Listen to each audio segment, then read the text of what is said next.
Hi friends, I am प्रशांत। अगला नक्षत्र है छठा नक्षत्र आर्द्रा नक्षत्र। आर्द्रा का मतलब होता है स्टीम, यानी कि वाटर। स्टीम, वाटर, ह्यूमिडिटी, आर्द्रता। आर्द्रता बोलते हैं हम हिंदी में उसको। तो वो आर्द्रा नक्षत्र है। इस नक्षत्र को रूल करने वाला स्वामी है राहु। राहु डेटी कौन है? तो डेटी यानी कि दैवत कौन है उसका इस नक्षत्र का? तो रुद्र। रुद्र क्या है? तो Rudra is a fierce form of Lord Shiva. तो लॉर्ड शिवा यानी भगवान शिव शंकर जी का फियर्स फॉर्म यानी कि गुस्से वाला जो रूप है वो रुद्र है। और इसी को फियर्स गॉड ऑफ स्टॉर्म भी कहा गया है। ये स्ट्रॉन्ग इंटेलेक्चुअल होते हैं। जिन लोगों का जन्म खास करके आर्द्रा नक्षत्र में होता है वो बहुत इंटेलेक्चुअल होते हैं। मैं कहूँगा यहाँ पर मैं एक चीज़ ऐड करना चाहता हूँ। जिन लोगों का राहु आर्द्रा नक्षत्र में है, क्योंकि आर्द्रा नक्षत्र में है तो मैंने पिछले एक वीडियो में बताया था कि राहु मिथुन राशि में उच्च का होता है। अगर वो मिथुन राशि में आर्द्रा नक्षत्र में होगा तो क्योंकि ये चारों चरण जो भी आएंगे इस नक्षत्र के वो मिथुन राशि में आते हैं, तो वो राहु अगर आर्द्रा नक्षत्र में है तो वो बहुत ही स्ट्रांगली इंटेलेक्चुअल होगा। ड्राइव फॉर ट्रूथ के लिए आगे बढ़ेगा। Tendency to experience profound emotional shifts. तो एक्चुअली उसकी टेंडेंसी होती है कि इमोशनली वो हमेशा शिफ्ट होते रहता है, यानी कि वो हमेशा भावनिक होता है और बदलते रहता है।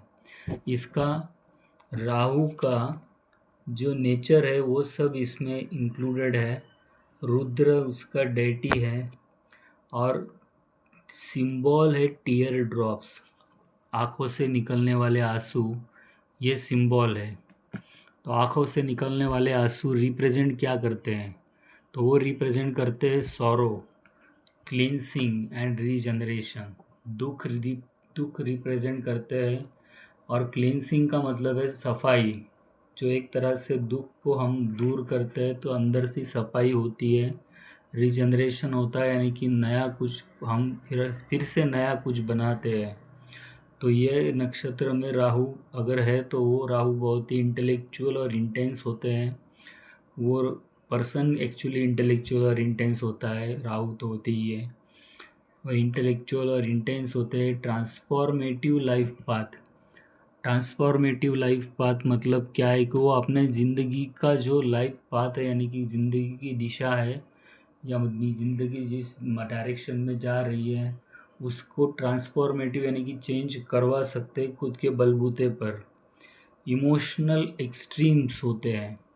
इमोशनल एक्सट्रीम्स का मतलब होता है कि वो इमोशनली बहुत ही एंड तक चले जाते हैं। इमोशनल एक्सट्रीम्स का मतलब होता है कि भावनाओं में बह जाते हैं।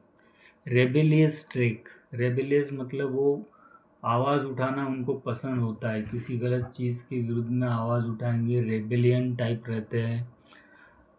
नेक्स्ट है उसके बारे में जिनका आर्द्रा नक्षत्र है वो इमोशनल होते हैं और इमोशनल अप हेवल होते हैं, यानी कि वो हमेशा जल्दी इमोशनल होने वाले लोग होते हैं। वो जल्दी इमोशनल हो जाते हैं और जल्दी इमोशनल होने की वजह से वो खुद को तकलीफ़ में डाल लेते हैं। Focus on materialism. तो मटेरियलिज़म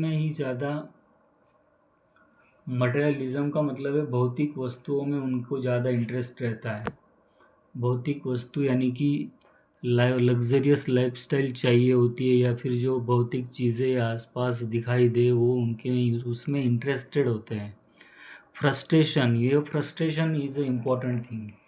ऐसा कहा जाता है जिसका जन्म आर्द्रा नक्षत्र में हुआ है तो वो हमेशा फ्रस्ट्रेशन में रहता है, उसकी पूरी लाइफ फ्रस्ट्रेशन में गुजरती है। या फिर जिनका राहु आर्द्रा नक्षत्र में है वो उनकी राहु की महादशा फ्रस्ट्रेशन में जाती है। तो फ्रस्ट्रेशन उनको आता है, मतलब वो हमेशा एक्चुअल में कुछ प्रॉब्लम हो या ना हो तो भी वो फ्रस्ट्रेशन में रहते हैं। तो फ्रस्ट्रेशन उनका हमेशा के लिए रहेगा। ज़ोडिएक साइन जेमिनी है और जेमिनी के चारों चरण यानी कि मिथुन राशि के चारों चरण जो भी है, सॉरी, ज़ोडिएक साइन जेमिनी है, जिसमें चारों चरण आते हैं। आर्द्रा नक्षत्रों के चारों चरण जेमिनी यानी कि मिथुन राशि में आते हैं। तो ये हुआ आर्द्रा नक्षत्र। अगला नक्षत्र पुनर्वसु हम देखते हैं इसके बाद में।